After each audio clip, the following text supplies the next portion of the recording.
Hello gentlemen, how you all doing? This is Kishan Singh and I have cleared CDS 3 out of 3 times and I'm here to help you in your preparation. So आज हम अपने biology के ही next lecture को पढ़ेंगे, ठीक है, जो कि आपका सेल एंड इट्स ऑर्गेनेल्स, ठीक है। काफ़ी इंपॉर्टेंट चैप्टर है। इसमें आपको मैं काफ़ी सारे कुछ साइंटिस्ट जो है इंपॉर्टेंट उनके नाम बताऊंगा, ठीक है, और जो डिफरेंट हमारे सेल ऑर्गेनेल्स हैं उन पे किस तरीके से क्वेश्चन आता है वो बताऊंगा, ठीक है। तो सबसे पहले हम कुछ जो हमारे साइंटिस्ट हैं इस चैप्टर से रिलेटेड उनके नाम पढ़ लेते हैं। सबसे पहले जो सेल की डिस्कवरी करी थी, ठीक है, वो थे, उनका नाम था रॉबर्ट हुक, ठीक है। सेकंड पे जिन्होंने न्यूक्लियस की डिस्कवरी करी थी, न्यूक्लियस होता है ना सेल के अंदर, ठीक है, उसकी डिस्कवरी करी थी वो थे रॉबर्ट ब्राउन, ठीक है। तो इसमें अक्सर लोगों को कन्फ्यूजन रहता है कि सेल रॉबर्ट, क्योंकि दोनों का नाम रॉबर्ट रॉबर्ट है ना, ठीक है, तो इससे अक्सर बच्चों को कन्फ्यूजन हो जाता है कि सेल रॉबर्ट ब्राउन ने किया था या सेल रॉबर्ट हुक ने किया था, या फिर न्यूक्लियस रॉबर्ट ब्राउन ने किया था, न्यूक्लियस रॉबर्ट हुक ने किया था, ठीक है। तो इसको आप इस तरीके से याद रखते हो, इसका सी लो, ठीक है, और इसका एच ओ ओ के लो, तो यहाँ से हम बना सकते हैं चूक, ठीक है। तो चूकना नहीं है हमें, ठीक है, इन दोनों चीज में हमें चूकना नहीं है। सी सेल और हुक, तो सेल किया था रॉबर्ट हुक ने और न्यूक्लियस किया था रॉबर्ट ब्राउन ने, ठीक है। नेक्स्ट जो आता है आपका, सेल तो रॉबर्ट हुक ने किया था, फिर जो फ्री लिविंग सेल, ठीक है, जो फ्रीली मतलब अपने ऊपर अपने आप में सर्वाइव कर रहा था, एक फ्रीली लिविंग सेल जो सबसे पहले डिस्कवर किया था वो किया था ल्यूवेनहॉक ने, ल्यूवेनहॉक, ठीक है। इनका पूरा नाम है एंटोन वॉन ल्यूवेनहॉक, ठीक है। फिर चौथे नंबर पे आता है प्रोटोप्लाज्म, प्रोटोप्लाज्म। तो प्रोटोप्लाज्म थोड़ा समझा देता हूँ क्या होता है, जैसे आपको याद रहेगा। जैसे कि एक सेल है, ठीक है, सेल में मतलब एक बेसिकली अगर बताओ दो रीजन रहेंगे, एक तो ये न्यूक्लियस वाला रीजन रहेगा और जो रेस्ट ऑफ द सेल रहेगा, ठीक है, वो रहेगा आपका साइटोप्लाज्म, साइटोप्लाज्म, ठीक है, और ये रहा आपका न्यूक्लियस, ठीक है। और ये जो पूरा रीजन होगा ना अंदर का, इसमें साइटोप्लाज्म और अगर हम साइटोप्लाज्म और न्यूक्लियस दोनों को मिला लें तो ये हमारा क्या बनेगा, ये बनेगा हमारा प्रोटोप्लाज्म, प्रोटोप्लाज्म, ठीक है। तो ये बात समझ में आ गई होगी। तो प्रोटोप्लाज्म की जो डिस्कवरी करी थी, ठीक है, उसको याद रखना भी काफ़ी इजी है। प्रोटोप्लाज्म की डिस्कवरी करी थी परकिंजी ने, पी यू है, ठीक है, PUR,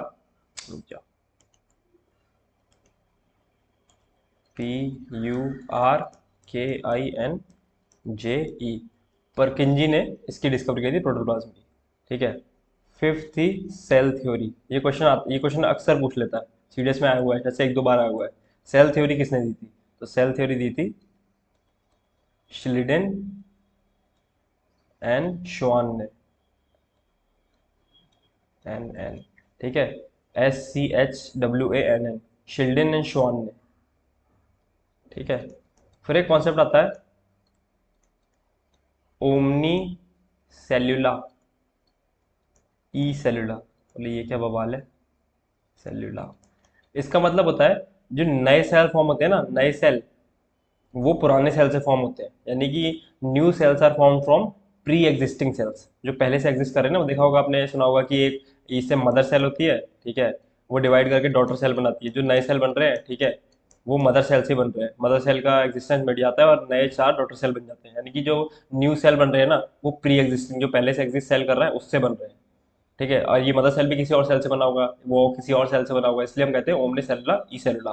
जो नए सेल बनेंगे वो ऑलरेडी एग्जिस्ट करते हुए या पुराने सेल से बनेंगे, ठीक है। ये कॉन्सेप्ट दिया था रडोल्फ विर्चो ने, रडोल्फ विर्चो ने, ठीक है। तो ये हो गया हमारा।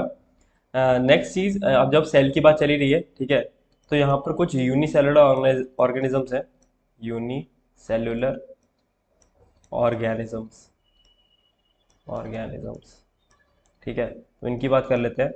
तो इसमें कौन कौन से आते हैं हमारे, कुछ इंपॉर्टेंट ना, मैं उनके आपको नाम बता देता हूँ जो क्वेश्चन जो पेपर में पूछेगा आपसे। अमीबा, क्लेमाइडोमोनास, ठीक है, पैरामीशियम एंड आपका जो होता है बैक्टीरिया। ठीक है, तो बैक्टीरिया भी यूनिसेलुलर है, अमीबा भी यूनिसेलुलर है, क्लेमाइडोमोनास भी यूनिसेलुलर है और पैरामीशियम भी यूनिसेलुलर है। तो ये तीन चार जो ये नाम है, ठीक है, चार जो नाम है इनको दिमाग में रखिएगा, क्योंकि यही से सवाल पूछ लेगा कि out of these which one is not a unicellular organism. ठीक है, तो आपको अगर इतना पता होगा ना तो आप उसको एलिमिनेट करके निकाल लोगे, क्योंकि अब हर चीज़ का नाम याद नहीं रखा जा सकता। ठीक है, और हमें पढ़ना भी नहीं, क्योंकि हमारे को पूछ भी नहीं रहा है वो। अगर पूछेगा तो यहीं से पूछ लेगा, ठीक है, तो उसमें कोई दिक्कत नहीं होगी आपको। राइट।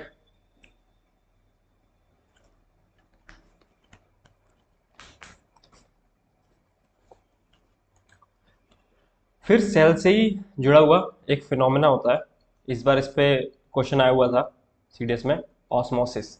ऑस्मोसिस क्या होता है ना, कि जैसे मैंने आपको केमिस्ट्री में, अगर आपने मेरी वीडियो देखी होगी, नहीं भी देखी होगी, तो एक फिनोमेना होता है डिफ्यूजन। ठीक है, कि जो पार्टिकल्स होते हैं वो अपनी हाई कंसंट्रेशन से, ठीक है, लो कंसंट्रेशन की तरफ मूव करते हैं। ठीक है, तो इसी से एक मिलता जुलता फिनोमेना है ये ऑस्मोसिस। इसमें क्या होता है ना, कि इसमें चाहे आप वाटर कह लो, ठीक है, लेट्स सपोज वाटर कह लो, ठीक है, वाटर का मूवमेंट होता है, जो मैं लिख देता हूँ यहाँ पे, ये होता है net movement of water across a semi permeable membrane towards lower water potential. Water potential, अब बोलिए ये वाटर पोटेंशियल क्या है? एक तरीके से समझो, जैसे कि मान लो ये आपके पास मैं एक आपको क्या वो बोलते हैं उसको, टब देता हूँ, ठीक है, उस टब के बीच में मैंने एक ये उसको बीच से पार्टीशन करके एक उसमें एक सेमी परमिएबल मेम्ब्रेन लगा दी। ठीक है, semi permeable membrane, semi permeable membrane, ठीक है, ये मेम्ब्रेन लगा दी है। अब सेमी परमिएबल मेम्ब्रेन क्या होती है ना, इसमें कुछ ऐसे पोर्स रहते हैं। ठीक है, अब उन पोर्स का साइज जो होता है ना, वो मतलब डिफाइंड रहता है, कि वो इस लिमिट तक तो पोर्स को, इस लिमिट तक तो जो जो पोर का साइज होगा ना, उसी के उससे छोटे या मैक्स टू मैक्स उसके साइज के पोर जो होंगे वो सेमी परमिएबल मेम्ब्रेन्स के आर पार जा सकते हैं। ठीक है, उससे बड़े नहीं जा सकते, यानी कि ये सेमी परमिएबल है, कुछ पार्टिकल्स के लिए परमिएबल है, कुछ पार्टिकल्स के लिए परमिएबल नहीं है।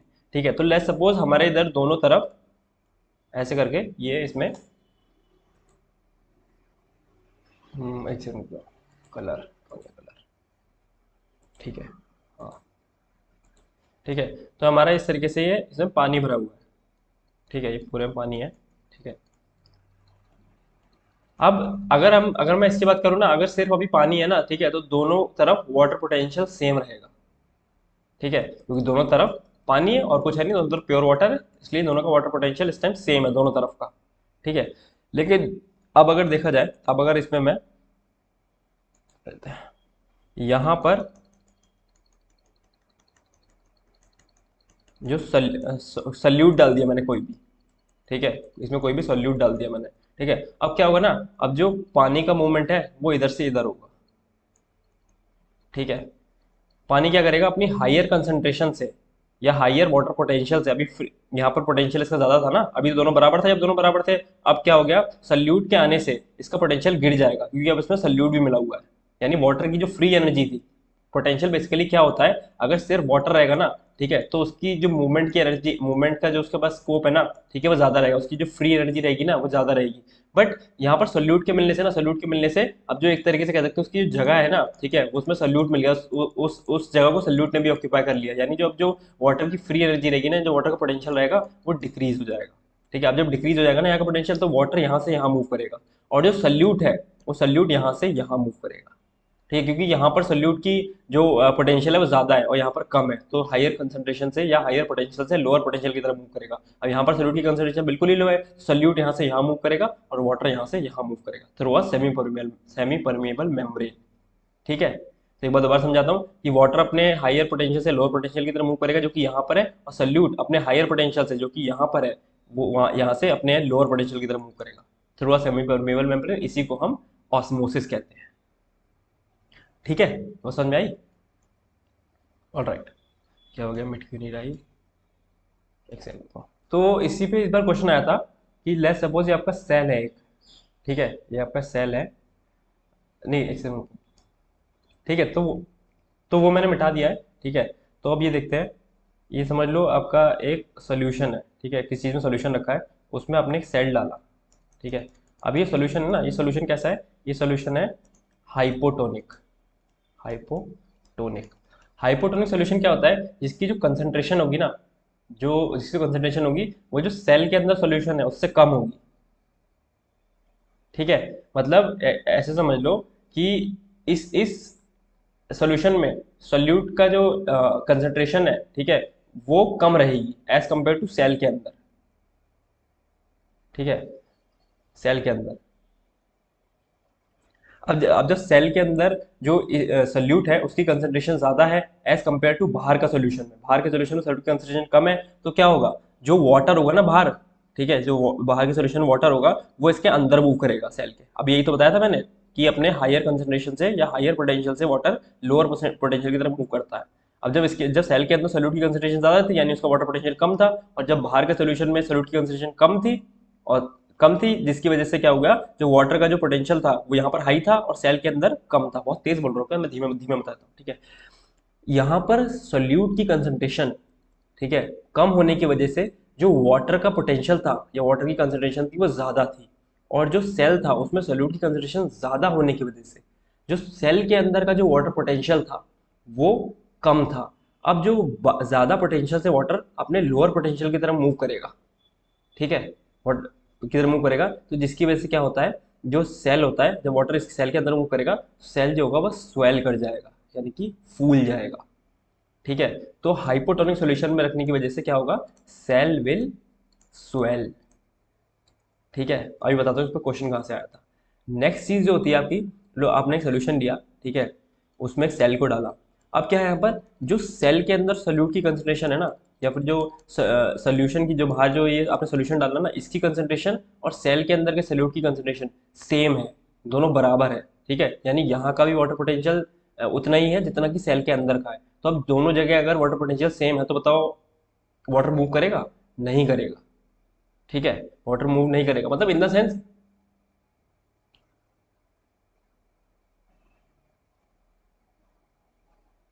ठीक है। तो वाटर जो है, ठीक है, वो इसके अंदर मूव नहीं करेगा, इसकी वजह से जो सेल रहेगा ना, cell will remain the same, ठीक है।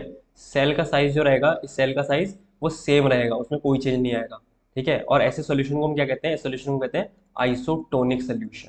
यही क्वेश्चन आ गया था कि अगर आरबीसी को, ठीक है, आरबीसी को हम अगर एक आइसोटोनिक सॉल्यूशन में रख दें तो क्या होगा, वो फूल जाएगी, RBC will swell, RBC will burst, RBC will remain the same. तो हमेशा याद रखना, आइसोटोनिक, आइसोटोनिक, आइसो सेम।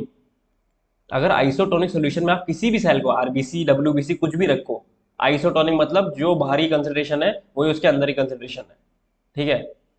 तो आइसोटोनिक में कोई सा भी सेल रखना, आइसोटोनिक में सेल कभी भी ना स्वेल होगा ना श्रिंक करेगा, उसका साइज हमेशा सेम रहेगा, जैसा वो पहले था वैसे ही वो बाद में भी रहेगा इस सॉल्यूशन में रखने के बाद भी, ठीक है। ये बात समझ में आई होगी आई गेस अच्छे से।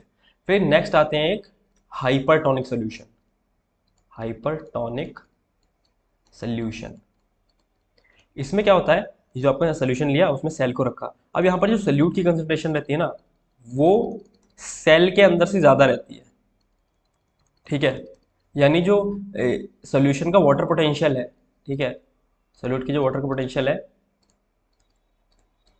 वो कम रहता है एज कंपेयर टू सेल के वाटर पोटेंशियल से। अब क्या होगा, सेल के अंदर वाटर पोटेंशियल ज़्यादा है, सोल्यूशन में वाटर पोटेंशियल कम है, तो सेल का पानी जो है वो बाहर सोल्यूशन में आ जाएगा, जो सेल के अंदर भी तो वाटर रहता है ना, वो वो बाहर आ जाएगा सोल्यूशन में। इसकी वजह से क्या होगा, सेल विल श्रिंक। ये शायद इससे पिछले वाला जो सीरीज था सितंबर वाला, उसमें ये वाला आया था, हाइपरटोनिक हाइपरटोनिक वाला। तो प्रोबेबली अगली बार जो होगा उसमें हाइपरटोनिक पूछ लेगा आपसे, आइसोटोनिक हो गया, हाइपोटोनिक हो गया, अब हो सकता है हाइपोटोनिक पूछ ले, पूछना कुछ भी पूछ सकता है क्योंकि ये भी अपने आप में फिनोमेना है, ये तीनों ही फिनोमेना है, दो पूछ चुका, हो सकता है अगली बार तीसरा पूछ ले हाइपोटोनिक। ठीक है, तो वाटर पोटेंशियल जो होगा, सॉरी जो सेल होगा, सेल श्रिंक कर जाएगा। श्रिंक का मतलब क्या है, सिकुड़ जाएगा। ठीक है, यहाँ लिख देता हूँ मैं, सिकुड़ जाएगा सेल, सिकुड़, यानी सेल सिकुड़ जाएगा, उसके अंदर वाटर निकल जाएगा, वाटर निकल जाएगा उसके अंदर का, तो वो सिकुड़ जाएगा। ठीक है, तो ये तीन हो गया। हाइपोटोनिक में, हाइपोटोनिक सोल्यूशन में रखेंगे तो सेल फूल जाएगा, आइसोटोनिक में रखेंगे तो सेल में कुछ नहीं होगा, सेल वैसा का वैसा रहेगा, और हाइपरटोनिक सोल्यूशन में रखेंगे तो सेल श्रिंक या फिर सिकुड़ जाएगा। ठीक है,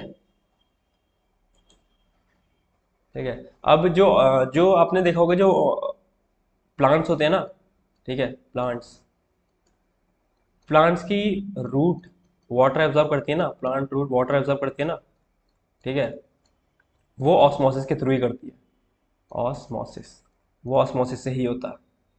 ठीक है, अब जैसे कि एक थोड़ा छोटा सा नोट बना के लिख लेना यहाँ पर। ठीक है, जो एग की शेल होती है ना, अंडे की जो शेल होती है ना, ठीक है, वो कैल्शियम कार्बोनेट से बनी होती है। याद करो कैल्शियम कार्बोनेट, और कहाँ पढ़ाया था मैंने, केमिस्ट्री में पढ़ाया था। कैल्शियम हाइड्रोक्साइड और CO2 के साथ रिएक्ट करता है तो कैल्शियम कार्बोनेट बनाता है और वाटर निकाल देता है, याद है। तो कैल्शियम कार्बोनेट आपका चूना जो दीवार पे होने के बाद होता है, जो उसकी लेयर बनती है, ठीक है, वो कैल्शियम कार्बोनेट ही होता है। तो जो एग की शेल होती है ना, वो भी कैल्शियम कार्बोनेट की बनी होती है। और अगर इसे हम, इस शेल को हम डाइल्यूट HCl में डाल देना, ठीक है, अगर इस इसकी हम अंडे की जो शेल होती है तोड़ के डाइल्यूट HCl में डालें तो वो डिजोल्व हो जाएगी, यानी कि घुल जाएगी वो। यानी कि कैल्शियम कार्बोनेट की जो एग की शेल होती है कैल्शियम कार्बोनेट की, उसको हम डाइल्यूट HCl में डालेंगे तो वो डिजोल्व हो जाएगी। ठीक है, अब जो नेक्स्ट फिनोमेना आता है हमारे पास, प्लाज्मोलिसिस। प्लाज्मोलिसिस, वो प्लाज्मोलिसिस वही है जब हमने एक सोल्यूशन लिया हाइपरटोनिक, सेल है हमारा, ठीक है, और ये बाहर सोल्यूशन है हाइपरटोनिक, हाइपरटोनिक सोल्यूशन। ठीक है, ये हाइपरटोनिक सोल्यूशन है। अगर इसमें हम सेल को रखेंगे ना तो हमें पता है कि सेल सिकुड़ जाएगा, हाइपोटोनिक में फूलेगा, आइसोटोनिक में सेम रहेगा, और हाइपरटोनिक में जो सेल है वो सिकुड़ जाएगा, यानी श्रिंक हो जाएगा।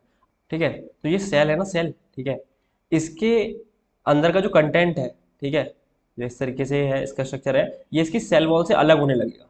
अब सिकुड़ेगा तो किस तरीके से सिकुड़ेगा, ठीक है, तो ये कुछ इस तरीके का आपको इसके अंदर का कंटेंट दिखाई देगा, सेल वॉल से छुट चुका होगा। इसके बाहर तो सेल वॉल होती है, सेल वॉल के अंदर ये इस तरीके से श्रिंक हो जाएगा। ठीक है, इसी को हम प्लाज्मोलिसिस कहते हैं, कि एक सेल को जब हम हाइपरटोनिक सॉल्यूशन में रखते हैं तो वो श्रिंक कर जाता है, और जो उसके अंदर का जो कंटेंट होता है, ठीक है, वो उसकी सेल वॉल से अलग हो जाता है, यानी वो अंदर की तरफ सिकुड़ जाएगा। ठीक है, तो प्लाज्मोलिसिस की अगर मैं डेफिनेशन बोलूं, द श्रिंकेज और contraction of contents of cell away from the cell wall, ठीक है, when placed in hypertonic solution is called plasmolysis. ठीक है, ये बात समझ में आई या लिख दूं, लिख देता हूं, श्रिंकेज और contraction of contents of cell away from the cell wall when placed in a hypertonic solution is called plasmolysis। ठीक है, अब एक चीज होती है, जैसे कि एक चीज होती है, यहां पर देखना, टर्गर प्रेशर, टर्गर प्रेशर। ठीक है, टर्गर प्रेशर वो होता है, जैसे जो सेल है ना, ठीक है, सेल के अंदर जो वाटर होता है ना, वो उसकी, अब जब किसी के अंदर वाटर रहेगा, ठीक है, और जैसे बलून है, बलून क्या करता है, जैसे अपने बलून है, ठीक है, बलून है, समझ लो बलून है, ठीक है, तो जब उसमें पानी भर दोगे ना, जैसे जैसे होली वाले बलून होते हैं ना, तो उसकी ऑब्वियस सी बात है, वो उसकी जो, मतलब जो सरफेस है बलून का, उस पर प्रेशर लगाते रहते हैं, तभी तो फूला रहता है वो। ठीक है, तो यानी वो जो है वो प्रेशर लगाते रहते हैं। अब अगर उसमें आप लगातार पानी भरते रहोगे, भरते रहोगे, भरते रहोगे, भरते रहोगे, भरते रहोगे, तो एक टाइम ये आएगा कि जो वाटर का प्रेशर है, ठीक है, जो उसमें से लगने वाला प्रेशर है उसकी बलून की वॉल उसको बर्दाश्त नहीं कर पाएगी और बलून फट जाएगा। ठीक है, और आपको सारा पानी निकल जाएगा। इसी तरीके जो सेल के अंदर का जो वाटर कंटेंट होता है ना, वो भी उसके अंदर क्या बोलते हैं, एक एक प्रेशर लगाता रहता है जिसको हम बोलते हैं टर्गर प्रेशर। ठीक है। अब क्या होता है कि जो आपने आपको पता होगा कि प्लांट के जो सेल होते हैं, ठीक है, उनमें सेल वॉल होती है, एनिमल सेल में सेल वॉल नहीं होती है। तो ये भी क्वेश्चन आ सकता है कि एनिमल सेल में सेल वॉल होती है नहीं होती है। तो एनिमल सेल में सेल वॉल नहीं होती है। प्लांट के जो सेल होते हैं ना, उसमें सेल वॉल रहती है। ठीक है, उसमें सेल वॉल होगी। तो उसकी वजह से क्या होता है, अब इसके चारों तरफ एक एक्स्ट्रा वॉल है। ठीक है, क्योंकि एनिमल सेल में नहीं है। ठीक है, तो अब इस सेल वॉल की वजह से ना जो जो प्लांट के सेल है, ठीक है, वो प्लांट के सेल है, ठीक है, वो एक्स्ट्रा जो प्रेशर है ना, मतलब एक्स्ट्रा प्रेशर तो नहीं, मतलब ज़्यादा टॉलरेट कर पाते हैं इस टर्गर प्रेशर को। इस टर्गर प्रेशर को ज़्यादा अच्छे से प्लांट के सेल टॉलरेट कर पाते हैं सेल वॉल की वजह से। ठीक है, ये बात समझ में आई अच्छे से? क्योंकि यार एक बात बताओ, अगर मैं एक बलून की जगह एक बलून के अंदर दूसरा बलून डाल दूं और हमारे पास दो बलून है, तो वो ज़्यादा पानी के प्रेशर को सह पाएंगे नहीं पाएंगे, इतनी जल्दी नहीं फटेगा as compare to single balloon अगर उसमें पानी भरा जाए। इसी तरीके सेल का भी है, उसमें सेल वॉल बना दी ना हमने। सेल वॉल जब मतलब प्लांट के सेल के ऊपर होती है, ठीक है, उसकी वजह से वो ज़्यादा टर्गर प्रेशर को बर्दाश्त कर पाता है। ठीक है, ऑलराइट। अब आते हैं हम अपने ऑर्गेनेल्स के ऊपर। ये मैंने जो लास्ट में पढ़ाया ना, मतलब आई होप मैंने काफ़ी अच्छे से पढ़ा दिया है, आपको समझ में आया होगा। होपफुली इसमें कोई भी क्वेश्चन बनेगा तो अब आप कर पाओगे, क्योंकि यहाँ से क्वेश्चन आते हैं। ये हाइपरटोनिक इन सब सोल्यूशन से क्वेश्चन आते हैं। ठीक है, और वो जो मैंने आपको साइंटिस्ट के नाम बताए थे वहाँ से भी क्वेश्चन आएंगे। ठीक है, सबसे पहले इसमें हमारा आता है न्यूक्लियस। न्यूक्लियस, सबका पापा, दुनिया का पापा, न्यूक्लियस। ठीक है, तो न्यूक्लियस में सबसे पहली बात, ये डबल लेयर्ड होता है, इसमें डबल लेयर होती है। ठीक है, तो आपको ये बात पता होगी कि जो न्यूक्लियस होता है उसके अंदर क्रोमोसोम रहते हैं, क्रोमोसोम होते हैं। ठीक है, अब क्रोमोसोम में डीएनए होता है, ठीक है, हमारा, और प्रोटीन्स होते हैं। ठीक है, अब प्रोटीन जो डीएनए होता है वो किसका बनता है, जीन्स का बनता है। ठीक है, और जीन्स क्या होती है, फंक्शनल सेगमेंट ऑफ डीएनए। ठीक है, जो फंक्शनल सेगमेंट होता है ना डीएनए का, डीएनए तो मतलब जैसे कि लेट्स सपोज इस थ्रेड की तरह डीएनए रहेगा। ठीक है, उसका जो फंक्शनल सेगमेंट होगा ना, ठीक है, ये नॉन फंक्शनल सेगमेंट है, जिसका फंक्शनल सेगमेंट होगा वो जीन्स कहलाती है। ठीक है, डीएनए का तो जीन्स रहती है और फंक्शनल सेगमेंट होता है वो डीएनए का। राइट, ठीक है। ठीक है, और इसमें प्रोटीन रहता है इसके अंदर। ठीक, तो जो न्यूक्लियस है उसका काम क्या है, ठीक है, वो सेल में रिप्रोडक्शन को कंट्रोल करता है। ठीक है, जो सेल की फंक्शनिंग है उसको कंट्रोल करता है। ठीक है, फंक्शनिंग को, और जो सेल में डेवलपमेंट होता है, ठीक है, उसको कंट्रोल करेगा। अब यहाँ पर एक बात बहुत ही अच्छे तरीके से नोट करने की है कि जो बैक्टीरिया होते हैं ना, बैक्टीरिया या फिर बैक्टीरिया या फिर कह सकते हैं जो प्रोकैरियोट्स होते हैं, प्रोकैरियोट्स, हम सब क्या हैं, यूकैरियोट्स। ठीक है, जो प्रोकैरियोट्स होते हैं जिसमें प्रिमिटिव तरीके का न्यूक्लियस प्रेजेंट रहता है। ठीक है, तो हमारे में तो क्या बोलते हैं, हमारा जो न्यूक्लियस होता है, ठीक है, वो न्यूक्लियस ही होता है, उसे न्यूक्लियस ही कहते हैं। बट बैक्टीरिया में जो न्यूक्लियर रीजन होता है ना, न्यूक्लियर रीजन, ठीक है, वो पुअरली डेवलप्ड होता है। मतलब इतना कुछ खास डेवलप नहीं होता है, वो डेवलप्ड होता है। ठीक है, तो इस न्यूक्लियर रीजन को हम कहते हैं न्यूक्लियोइड। ठीक है, तो ये बात याद रखना कि बैक्टीरिया में न्यूक्लियर रीजन को क्या कहते हैं, उसे हम न्यूक्लियोइड कहते हैं, और वो पुअरली डेवलप्ड होता है, मतलब अच्छे से डेवलप नहीं होता है। ठीक है, एक तरीके से कहते हैं उसकी जो सेल मेम्ब्रेन वगैरह होती है, जो न्यूक्लियस की हमारे पास डबल मेम्ब्रेन होती है ना, जैसे डबल मेम्ब्रेन होती है हमारे पास न्यूक्लियर में, न्यूक्लियस में। ठीक है, बैक्टीरिया में ऐसा कुछ नहीं होता है, वो नेकेड रहता है।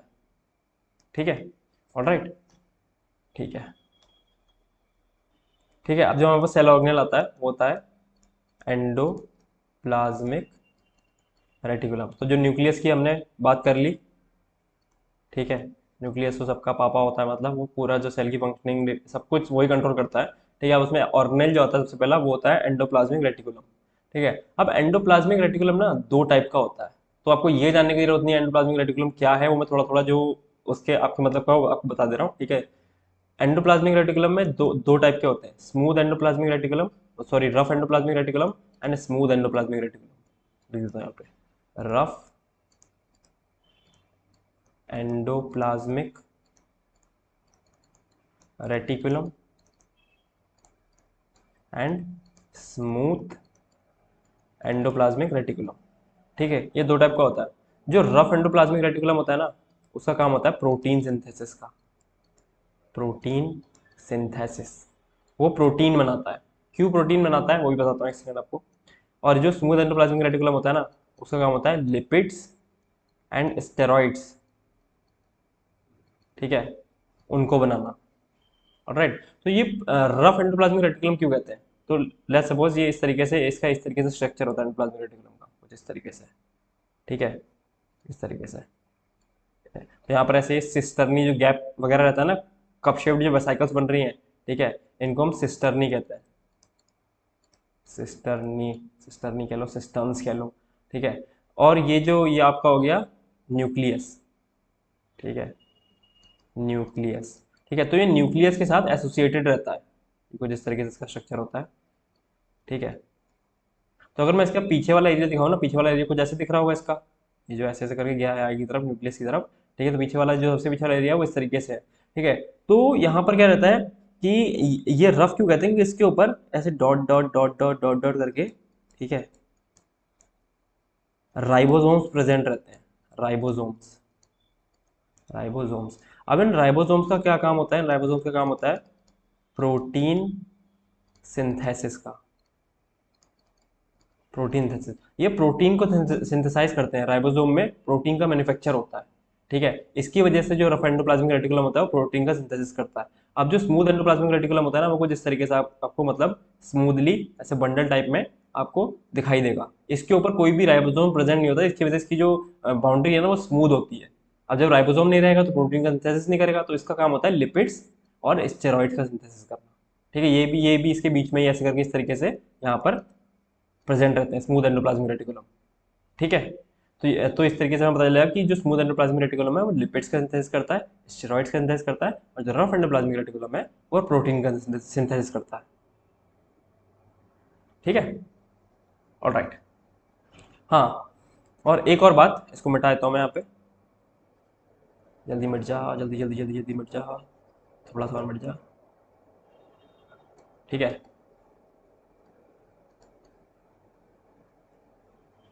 लिपिड्स और प्रोटीन्स को मिला के आपको पता होगा जो हमारी मेम्ब्रेन होती है ना, ठीक है, वो बनती है। लिपिड और प्रोटीन उसमें दोनों प्रेजेंट रहते हैं, यानी प्रोटीन और लिपिड को मिला के मेम्ब्रेन की बायोजेनेसिस होती है। बायोजेनेसिस यानी कि मेम्ब्रेन का मैन्युफैक्चर होता है।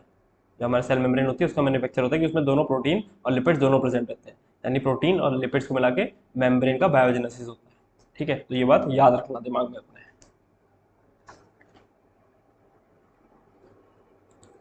अब एंडोप्लाज्मिक रेटिकुलम का काम क्या क्या है, स्टेटमेंट फॉर्म में पूछ सकता है। ठीक है। ये जैसे कि मैंने अभी आपको बना के दिखाया, दोबारा से बना देता हूँ। इस तरीके से न्यूक्लियस का रीजन है, इसमें न्यूक्लियस प्रेजेंट है, ये न्यूक्लियस। ठीक है। और ये एंडोप्लाज्मिक रेटिकुलम कुछ इस प्रकार से इसके साथ अटैच रहता है। ठीक है। इसके साथ अटैच रहता है। ये यहाँ पर इस तरीके से आपको न्यूक्लियर पोर वगैरह मिल जाएंगे, इसकी जो सरफेस पे पोर वगैरह रहते हैं न्यूक्लियर रीजन के। ठीक है। वो आपको न्यूक्लियर पोर वगैरह मिल जाएंगे। तो अभी क्या करता है कि जो न्यूक्लियस का जो मटेरियल है, ठीक है, अगर किसी मटेरियल को न्यूक्लियस और जो बाहर का जो साइटोप्लाज्म है, ठीक है, इसके साथ अगर एक्सचेंज करना है ना, तो ये इस तरीके से पूरे में ये एंडोप्लाज्मिक रेटिकुलम लगे रहते हैं। ठीक है। वो इसके थ्रू होके जाएगा। तो अगर मटेरियल का आपको ट्रांसपोर्ट करना है न्यूक्लियस और साइटोप्लाज्म के बीच में, तो उसके उसके लिए चैनल की तरह काम करता है ये एंडोप्लाज्मिक रेटिकुलम। ठीक है। या फिर जैसे या फिर जैसे अगर देखा जाए तो ये न्यूक्लियस के बीच में हो गया, और जो साइटोप्लाज्म के भी डिफरेंट रीजन के बीच में, जैसे इधर का साइटोप्लाज्म है, ठीक है, और इधर का साइटोप्लाज्म है, तो उनके भी बीच में अगर मटेरियल का ट्रांसपोर्ट करना है इधर से उधर, ठीक है, तो भी काम करेगा। तो यानी ये न्यूक्लियस और साइटोप्लाज्म साइटोप्लाज्म के बीच में चैनल का काम करेगा, या फिर साइटोप्लाज्म और साइटोप्लाज्म, मतलब साइटोप्लाज्म के दो रीजन के बीच में चैनल की तरह काम करेगा, ठीक है, चैनल की तरह, ठीक है। तो जो एंडोप्लाज्मिक रेटिकुलम में न्यूक्लियस और साइटोप्लाज्म, या फिर साइटोप्लाज्म कोई मटेरियल भिजवाना है, ठीक है, तो उसके लिए चैनल का काम करेगा, ठीक है। दूसरी जो चीज़ आती है इसमें, ये कुछ जो बायोकेमिकल एक्टिविटीज़ होती है ना, बायोकेमिकल एक्टिविटीज़, ठीक है, उसके लिए भी सरफेस प्रोवाइड करता है। मतलब इसके सरफेस पे बायोकेमिकल जो कुछ एक्टिविटीज़ होती हैं वो भी ईआर के सरफेस पे होती हैं, ठीक है। एक जो बहुत इंपॉर्टेंट, बहुत बहुत बहुत सुपर मोस्ट इंपॉर्टेंट स्टार बना लो इसके ऊपर, पॉइंट के ऊपर, कि जो वर्टिब्रेट्स होते हैं ना, वर्टिब्रेट्स वर्टिब्रेट्स उनके जो लीवर, वर्टिब्रेट्स में जो लीवर होता है, उसके जो लीवर के सेल होते हैं ना, लीवर के सेल, वहां पर स्मूथ एंडोप्लाज्मिक रेटिकुलम, ठीक है, वहां पर ड्रग्स एंड पॉइजन को डिटॉक्सिफाई करते हैं। डिटॉक्सिफाई मतलब जो ड्रग्स और पॉइजन अगर वहां पर पहुंचेगा उनके लिवर सेल्स में, तो वहां पर स्मूथ एंडोप्लाज्मिक रेटिकुलम इन ड्रग्स और पॉइजन को खत्म करते हैं या फिर डिटॉक्सिफाई कर देते हैं, ठीक है। तो वर्टिब्रेट के लिवर सेल में smooth endoplasmic reticulum drugs and poison को डिटॉक्सिफाई करता है, ठीक है। तो ये बहुत इंपॉर्टेंट पॉइंट है, दोबारा रिपीट करता हूँ। वर्टिब्रेट्स के लीवर के सेल में smooth endoplasmic reticulum drugs and poison को डिटॉक्सिफाई करता है, यानी कि खत्म करता है, ठीक है, डिटॉक्सिफिकेशन कर देता है, उनमें जो टॉक्सिक इफेक्ट है उनका, उसको वो न्यूट्रलाइज कर देता है। ऑलराइट, बात समझ में आई अच्छे से, ठीक है। फिर जो हमारा नेक्स्ट है वो है organelle Golgi apparatus. Golgi apparatus, ये वीडियो थोड़ी सी लंबी होने वाली है क्योंकि इसमें मैं सब कुछ आपको अच्छे से पढ़ा दूंगा, ताकि फिर आप मतलब कोई भी सवाल है तो आप कर पाओ उसको अच्छे से, ठीक है। तो ये भी ऑलमोस्ट इसी की तरह दिखाई देता है, थोड़ा सा डिफरेंट रहता है इससे, ठीक है। ये भी इसी की तरह ऐसे ही तरीके से दिखाई देता है, ठीक है। और इसमें भी जो ऐसे कप शेप्ड, थोड़ा सा जैसे यहाँ पर ऐसे कप शेप्ड इसमें वसाइकल्स बनी रहती हैं, इनको हम सिस्टन्स बोलते हैं। सिस्टन से सिस्टन नहीं, वही बात है, दोनों चीज दोनों प्रेजेंट रहती है या एंडोप्लाज्मिक रेटिकुलम में भी और गोल्जी अपरेटस में भी, ठीक है। तो इसका काम क्या होता है, जैसे कि कोई चीज बन के आ रही है, जो अभी देखा आपने, प्रोटीन का सिंथेसिस करता है ईआर, लिपिड का करता है, स्टेरॉइड्स का करता है, ठीक है। तो अगर कोई चीज बन के आ रही है, ये भी क्या बोलते हैं, एंडोप्लाज्मिक रेटिकुलम के साथ एसोसिएटेड रहता है, ईआर के साथ एसोसिएटेड रहता है, एसोसिएटेड रहता है। ये मैं इसलिए इस तरीके से लिख देता हूँ ना, इस तरीके से, मतलब अब जब देखोगे ना आपको याद ज्यादा रहेगा। हमारा पर्पस क्या है, याद ज्यादा रखने का, ठीक है। इंग्लिश में पढ़ाने को मैं इंग्लिश में पढ़ा दूँ पूरा, ठीक है, कोई प्रॉब्लम नहीं है। बट हमारी जो मतलब कह सकते हैं मदर टंग है एक तरीके से, तो याद रखने के लिए मैं ये प्रेफर करूंगा कि आप मतलब हिंदी में लिखें ना, बट हाँ चीज़ों को हिंदी में इंग्लिश में पढ़ने के बाद उसको हिंदी में एक बार अपने मन में ट्रांसलेट किया करें, जिसकी वजह से आपको ज़्यादा लंबे समय तक रिटेन रहेगा वो, ठीक है। तो ये ईआर के साथ ये एसोसिएटेड रहता है, ऑलराइट। तो हाँ, ये बात हो गई। और जो ईआर से जो मटेरियल आ रहा है ना, जैसे ईआर कोई चीज़ भेज रहा है बना के, ठीक है, तो उस मटेरियल की पैकेजिंग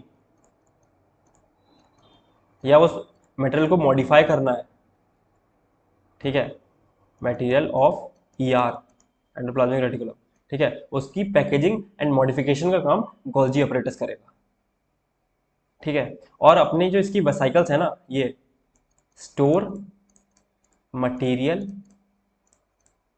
इन वेसाइकल्स, जो ये सिस्टर्नी जो वेसाइकल है ना, ठीक है, इनमें ये मटेरियल को भी स्टोर करता है, ठीक है, तो मटेरियल को भी स्टोर करेगा।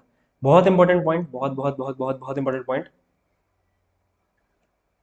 ये क्या करता है, ये formation of complex sugar from simple sugar,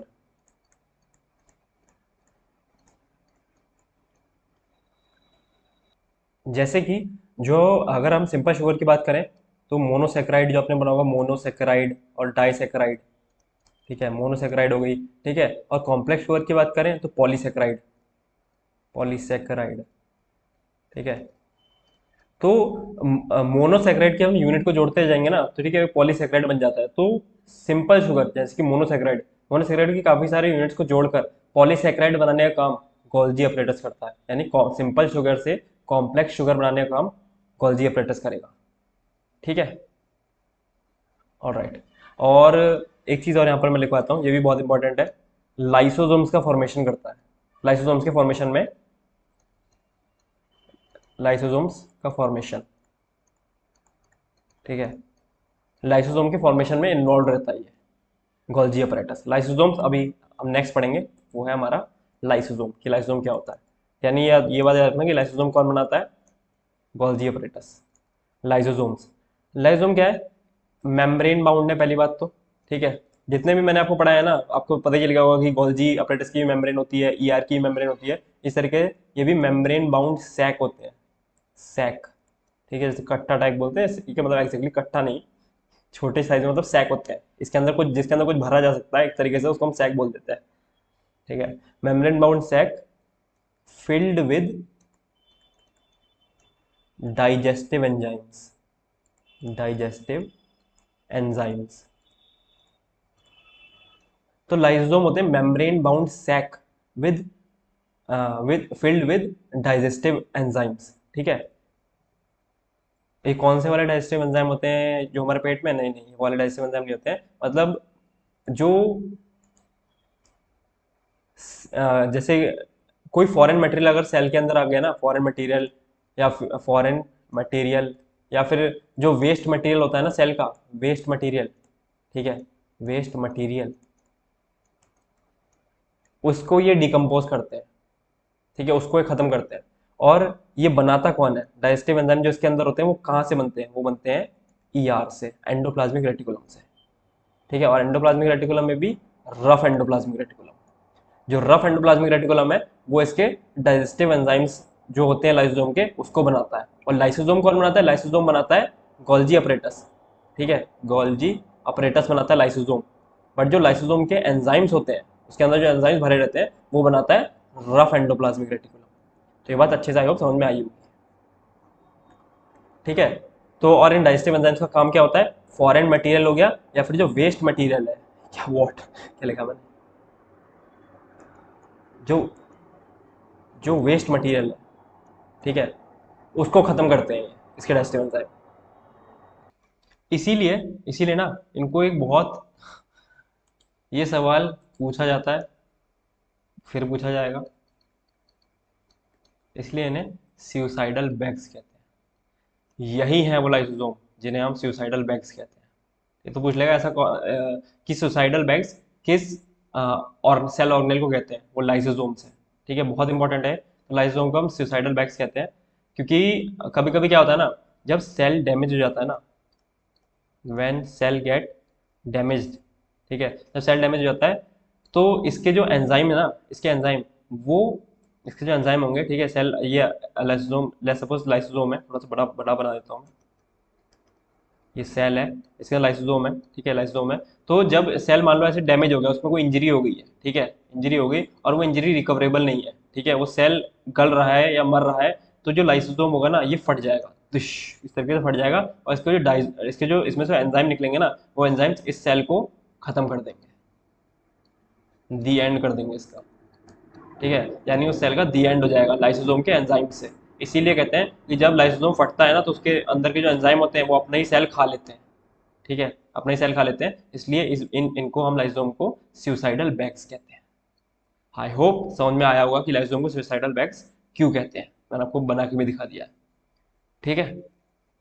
फिर हमारे नेक्स्ट आते हैं माइटोकॉन्ड्रिया साहब, सबको पता है माइटोकॉन्ड्रिया साहब को power house of the cell कहते हैं, power house of the cell कहते हैं, ये बात सबको पता है।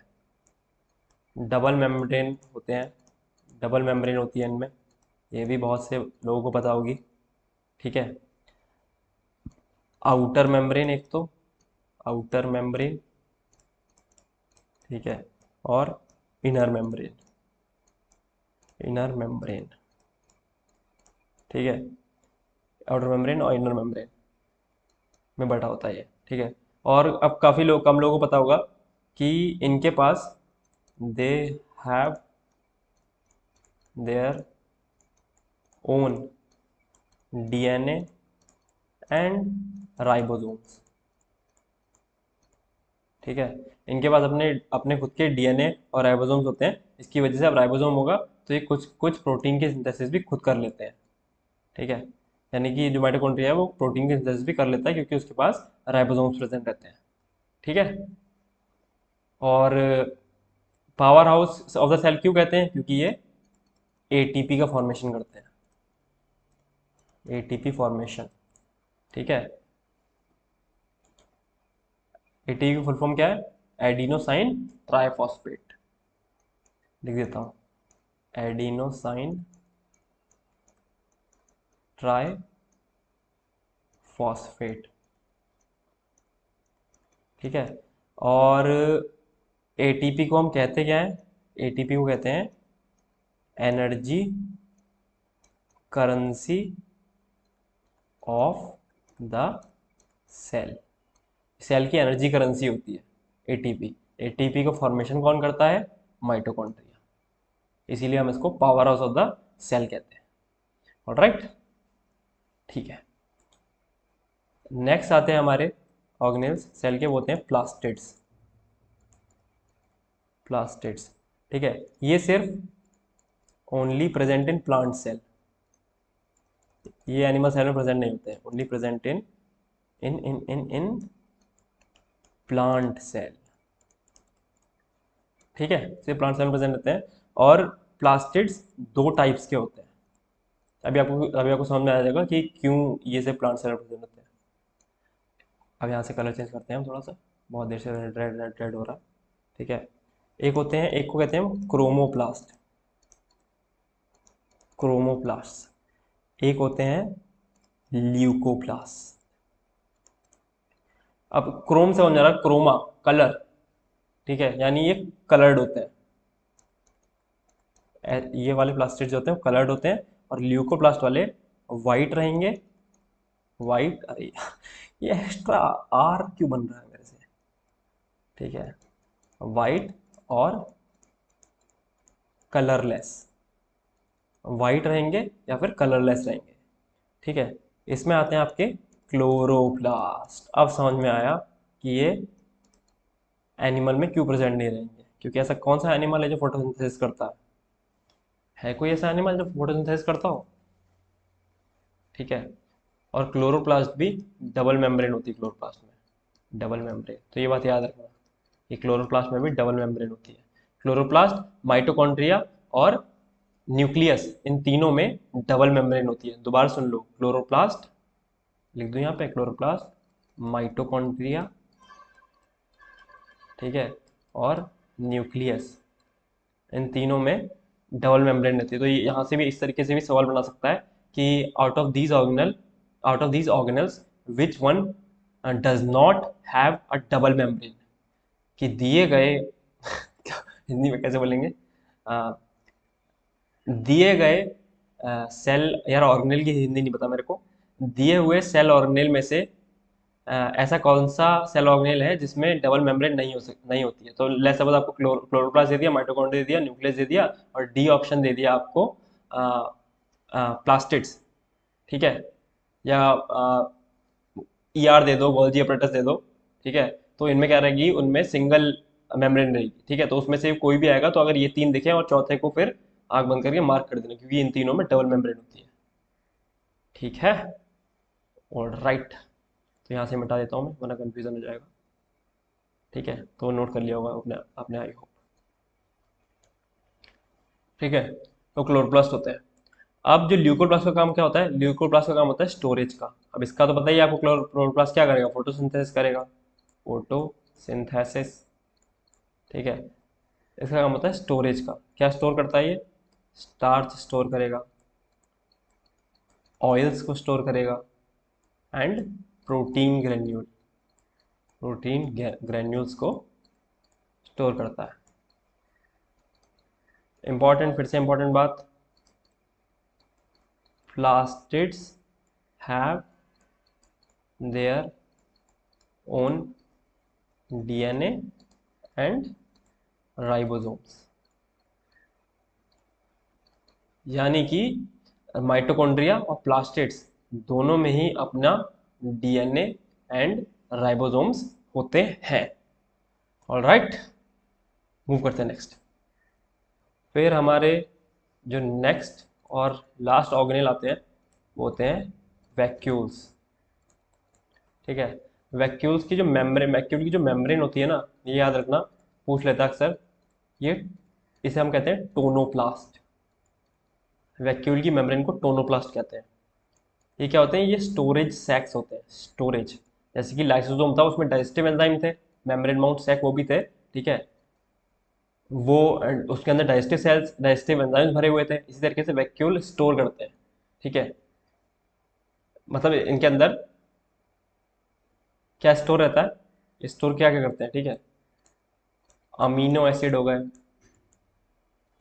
शुगर हो गई, ठीक है, और वेरियस ऑर्गेनिक एसिड्स हो गए, ठीक है, एंड प्रोटीन्स। तो ये इतनी चीज़ों को ये स्टोर करता है वैक्यूल्स, ठीक है। एक और इम्पॉर्टेंट पॉइंट यहाँ पर कि जो एनिमल सेल होते हैं ना, एनिमल सेल, उसके अंदर vacuoles are small size, small size के रहते हैं as compare to plant cell. Plant cell में वैक्यूल्स आर लार्ज साइज्ड। यानी कि जो वैक्यूल रहते हैं प्लांट सेल में, वो एनिमल सेल के वैक्यूल से बड़े होते हैं, ठीक है, ये वो समझ में आई। और प्लांट सेल में जो वैक्यूल ना, प्लांट सेल में वैक्यूल जो होते हैं, वैक्यूल्स, फिर एक्स्ट्रा बन गया ये, वैक्यूल्स में सेल सेप भरा रहता है, सेल सेप, मतलब जो, यानी वैक्यूल के अंदर सेल सेप, यानी ये चीज़ जो है, ये सब, ये सब मतलब दोबारा से मैंने बता दिया कि सेल सेप जो होता है, सेप जो होता है इसी चीज़ का बना होता है, अमीनो एसिड, शुगर वगैरह, ये जो है ये इसके अंदर स्टोर रहते हैं। इसको कुल मिला के इसको हम सेल का सेप कहते हैं, जो कि वैक्यूल में स्टोर रहता है, ठीक है। और ये वैक्यूल्स क्या करते हैं, जो प्लांट का सेल होता है, ठीक है, उसको provide turgidity, turgidity and rigidity. Rigidity यानी टर्जिडिटी का मतलब क्या होता है, उसको एक तरीके से कह सकते हैं आप, फुलाने में उसको हेल्प करते हैं, टर्जिड बनाने में, कि टर्जिड है, फूला हुआ है। और रिजिडिटी, उसका जो स्ट्रक्चर है, ठीक है, रिजिड है वो, मतलब रिजिड है एक तरीके से, सॉलिड है, बस सॉलिड तो नहीं करेंगे, रिजिड है, मतलब वो इतनी जल्दी अपना शेप चेंज नहीं करेगा ऐसे करके, ठीक है, शेप चेंज नहीं करेगा, यानी रिजिड है वो। जैसे रिजिड नहीं हम कहते सॉलिड आर रिजिड मटेरियल्स, ठीक है, इस तरीके से उसको रिजिडिटी प्रोवाइड करेंगे, यानी एक तरीके की स्टेबिलिटी प्रोवाइड करेंगे, एक तरीके सपोर्ट सिस्टम की तरह इसको प्रोवाइड करेंगे उसके स्ट्रक्चर में, टर्जिड बना के रखेंगे और उसके स्ट्रक्चर को मेंटेन करने में भी हेल्प करेंगे, ठीक है। तो provide vacuoles in the plant cell provide turgidity and rigidity to the plant cell. Alright, okay. Next जो हमारा छोटा सा टॉपिक आता है वो है आपका सेल डिवीजन, ठीक है। सेल डिवीजन दो टाइप का होता है, mitosis and meiosis, mitosis and meiosis. तो ये माइटोसिस जो है ना, उसमें ये बात रखना कि एक सेल से दो सेल बनते हैं। माइटोसिस में जब एक माइटोसिस कंप्लीट होती है तो उसमें एक सेल से दो सेल बनते हैं। और जो जो chromosome number, chromosome number, chromosome number इस सेल में और जो इससे ये दो सेल बने हैं, ठीक है, उनमें सेम रहेगा, ठीक है। तो इन, इस सेल और इन दोनों सेल का क्रोमोसोम नंबर जो है वो सेम रहेगा। लेट्स सपोज अगर इसमें 26 क्रोमोसोम है तो इन दोनों सेल में भी 26 और 26 क्रोमोसोम ही रहेंगे। तो इस तरीके से पूछ सकता है कि क्रोमोसोम नंबर माइटोसिस में चेंज होता है, तो नहीं, क्रोमोसोम माइटोसिस में चेंज, क्रोमोसोम नंबर, तो क्रोमोसोम कितने क्रोमोसोम है उसका नंबर माइटोसिस में चेंज नहीं होता है। ठीक है, तो माइटोसिस कहाँ का काम आता है, जैसे कि growth and repair of tissues in organisms. जैसे कि अगर लेट्स सपोज आपके कहीं पे चोट लग जाती है ना, ठीक है, कहीं पे चोट लगी, कट हो गया, तो अब उसकी जो रिपेयरिंग होगी ना, वहाँ पर नई स्किन बनाना, ठीक है, वो वहाँ पर जो सेल डिवीजन होगा वो माइटोसिस के थ्रू होगा। ठीक है, वहाँ का जो सेल डिवीजन होगा माइटोसिस के थ्रू होगा। तो इसी से हम समझ सकते हैं कि लेट्स सपोज जो आपका, आप जैसे कहते हैं ना कि स्किन से डीएनए एक्सट्रैक्ट कर लिया, तो वहाँ पर भी क्रोमोसोम वगैरह तो प्रेजेंट रहेंगे ही ना। ठीक है, तो ऐसा थोड़ा होगा कि जो पहले की स्किन थी उसमें 26 क्रोमोसोम थे, नई स्किन आएगी वहाँ पर 13 क्रोमोसोम हो जाएंगे, उससे कम हो जाएंगे, रहेंगे तो उतने ही, सेम ही स्किन तो बनेगी। तो इस तरीके से इस एग्जाम्पल से भी आपको समझ में आया होगा कि माइटोसिस में क्रोमोसोम नंबर जो होता है वो सेम रहता है, पेरेंट सेल में भी और जो उससे बनने वाले डॉटर सेल्स में भी। ठीक है, और ये ग्रोथ एंड रिपेयर जो होती है टिश्यूज की ऑर्गेनिजम्स में, चोट लगना, कट फिट जाना, या प्लांट सेल में मान लो कोई चीज़ कहीं पर ऐसे कट लग गया है, या फिर कोई चीज़ लीफ वगैरह जो है अगर टूट गई है, कट फट गई है, तो अगर उसकी रिपेयरिंग होगी, ठीक है, रिपेयरिंग होगी तो माइटोसिस डिवीजन के थ्रू होगी। ठीक है, अब मियोसिस का होता है, मियोसिस से होता है गैमीट फॉर्मेशन। जो आपने सुना होगा ना, मेल गैमीट बना है, फीमेल गैमीट बना है। ठीक है, मेल गैमीट, फीमेल गैमीट, तो इस तरीके से जो गैमीट का फॉर्मेशन होता है, फॉर्मेशन, ठीक है, फॉर्मेशन होता है, वो माइटोसिस के थ्रू होता है। और इसमें क्या होता है, इसमें क्रोमोसोम का जो नंबर होता है ना वो आधा हो जाता है। यानी लेट्स सपोज अगर पहले क्रोमोसोम जो पेरेंट का सेल था, ठीक है, जो ये जो सेल है इसमें अगर 26 क्रोमोसोम है, ठीक है, तो पहली बात तो माइटोसिस में एक सेल से 4 सेल बनते हैं। ठीक है, यहाँ पर क्या हो रहा था, एक सेल से 2 सेल बन रहे थे, ठीक है, मियोसिस में एक सेल से 4 सेल बनेंगे। ठीक है, एक जो मियोसिस की साइकिल पूरी पूरी होगी तो उसमें एक सेल से 4 सेल बनेंगे। ठीक है, एक तो ये चीज़ है, और इन सब में जो जो सेल बने हैं ना, इन सब में क्रोमोसोम का नंबर आधा हो जाएगा। Let's suppose 13 13 13। अब ये मत समझना कि 26 ही रहेगा, मैंने जैसे आपको उसके लिए बताया है, क्योंकि क्रोमोसोम आपने सुना होगा हमेशा पेयर में रहते हैं। ठीक है, जैसे कि हमारे ह्यूमन जीनोम में 23 पेयर है, एक पेयर में 2 होते हैं, यानी टोटल हमारे अंदर बॉडी में कितने होते हैं क्रोमोसोम नंबर, एक नॉर्मल ह्यूमन के अंदर क्रोमोसोम, ठीक है, 46 क्रोमोसोम। यानी कि जो ये 46 है ना, ठीक है, वो है, इसका मतलब है 2n।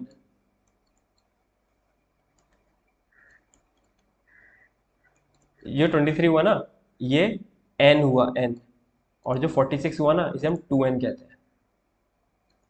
ठीक है, तो अगर मैं रिप्रेजेंट करूं कि हमारे अंदर कितने क्रोमोसोम है, तो 2n से रिप्रेजेंट करेंगे कि हमारे अंदर 2n क्रोमोसोम है। n यानी कि पेयर, और 2 से मल्टीप्लाई कर देंगे तो नंबर ऑफ क्रोमोसोम आ जाएगा हमारे पास। यानी हमारे पास अगर पेयर की बात करें तो 23 पेयर्स रहते हैं, और अगर क्रोमोसोम की बात करें तो 46 क्रोमोसोम्स रहेंगे हमारे अंदर। ठीक है, ऑलराइट। तो यहाँ पर ये बात समझ में आई होगी कि यानी कि 2n से यहाँ पर n और n बन रहा है, यानी कि आधा हो जा रहा है क्रोमोसोम नंबर। वहीं पर अगर माइटोसिस में बात करें तो 2n का 2n और 2n ही रहेगा, 26 का 26 26, यहाँ पर 26 का 13 13 13 और 13। यानी कि अब एक बार मैं फाइनली अंतर बताता हूँ मियोसिस और माइटोसिस में। माइटोसिस में एक सेल से 2 सेल बनते हैं, ठीक है, और उनमें क्रोमोसोम नंबर सेम रहता है। अगर ये 2n है तो ये भी 2n और 2n ही रहेंगे। ठीक है, ये ग्रोथ एंड रिपेयर जो होती है टिश्यू की, ठीक है, ऑर्गेनिज्म में चोट लग जाना, वहां पर जो उसकी जो रिकवरी होगी टिश्यू की, वो उसमें जो डिवीजन होता है वो माइटोसिस होता है। मियोसिस गैमीट फॉर्मेशन, जो गैमीट बनते हैं ना, ठीक है, स्पर्म बनता है, आपका जो एग बनता है, ठीक है, उसमें वो जो बनता है, ठीक है, वो मियोसिस के थ्रू बनता है। ठीक है, तो यहाँ पर क्या होगा, एक सेल से 4 सेल बनेंगे, और इसमें क्रोमोसोम नंबर अपने पेरेंट सेल का आधा हो जाएगा। अगर पेरेंट सेल में 26 नंबर क्रोमोसोम थे, तो जो डॉटर सेल है, ठीक है, उसमें 13 13 और 30, मतलब 13 ही पहुंचेंगे, उसका आधा पहुंचेगा, 26 का आधा 13, 2n है तो n पहुंचेगा, n। ठीक है, तो ये बात आपको समझ में आई होगी। और ये बात भी याद रखना कि हमारे ह्यूमन में 46 क्रोमोसोम रहते हैं, यानी कि 23 पेयर ऑफ क्रोमोसोम्स होते हैं। ऑल राइट, और एक चीज यहाँ पर और लिख लो, राइबोसोम जो होते हैं ना, राइबोसोम, वो नॉन मेम्ब्रेन बाउंड होते हैं, नॉन मेम्ब्रेन बाउंड रहते हैं। ठीक है, उनमें मेम्ब्रेन नहीं होती है। ठीक है, इसीलिए राइबोसोम बैक्टीरिया में भी होंगे या फिर प्रोकैरियोट्स में भी होंगे, प्रोकैरियोट्स एंड यूकैरियोट्स में भी होंगे, दोनों में प्रेजेंट रहते हैं। ठीक है, क्योंकि इनमें मेम्ब्रेन मेम्ब्रेन नहीं होती है। ठीक है, और ये बात ये बात याद रखना कि बैक्टीरिया या प्रोकैरियोट्स में कोई भी मेम्ब्रेन बाउंड ऑर्गेनेल नहीं प्रेजेंट रहता है। बैक्टीरिया और राइबोसोम में कोई भी मेम्ब्रेन बाउंड ऑर्गेनेल प्रेजेंट नहीं रहता, क्योंकि बहुत ही प्रिमिटिव होते हैं ये सेल्स। ठीक है, बहुत ही मतलब जब हमारा इवोल्यूशन हो रहा था सबसे पहले यही बने थे, प्रोकैरियोट्स से आए थे। ठीक है, फिर उससे प्रोकैरियोट्स से यूकैरियोट्स बने। यूकैरियोट्स यानी एडवांस या फिर न्यू, जिसमें एडवांस तरीके का न्यूक्लियस होता है, वो चीज़। ठीक है, और एक सेकंड में देख लूँ कुछ रहा तो नहीं।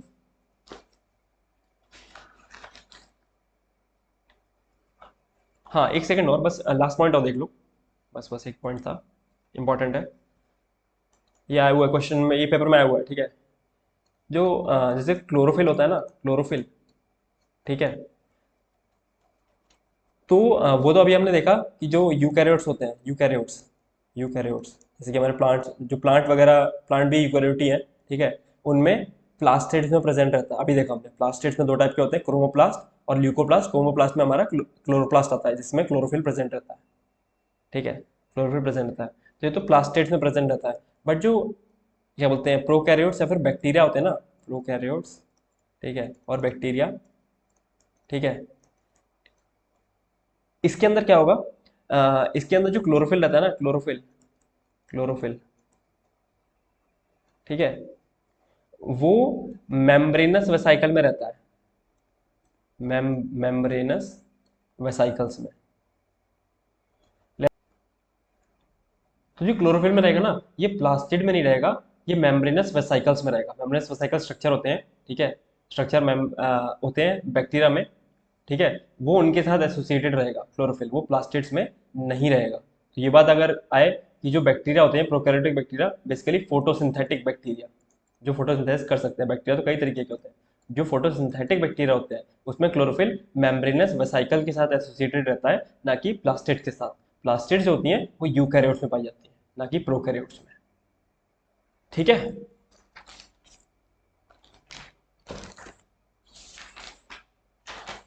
तो ये तो हो गया आपका ऑर्गेनेल वाला चैप्टर। ठीक है, इसमें से आप कोई भी सवाल आएगा आप बिल्कुल अच्छे से कर पाओगे, इसको बिल्कुल कॉपी में नोट डाउन करना। ठीक है, और अच्छे से रिवाइज करना। अब इसमें से कोई भी सवाल आएगा ना, membrane bound, non membrane bound, protein structure, क्या बोलते हैं, प्रोटीन कहाँ बनता है, या फिर स्मूथ एंडोप्लाज्मिक रेटिकुलम से, या गोल्जी अपरेटस से, गोल्जी अपरेटस का क्या काम है, सिस्टम्स क्या होती हैं, तो अब ये सब आपको पता चल चुका है, और अब कोई भी इस तरीके का सवाल आता है तो आप एग्जाम में कर पाओगे। ठीक है, ऑलराइट, तो पढ़िए, एकदम बढ़िया करके रिवाइज करिए, और पिछले जो नोट्स बनाए हैं उनको भी रिवाइज करिए। फिर मिलते हैं नेक्स्ट वीडियो में। Okay, thank you, bye.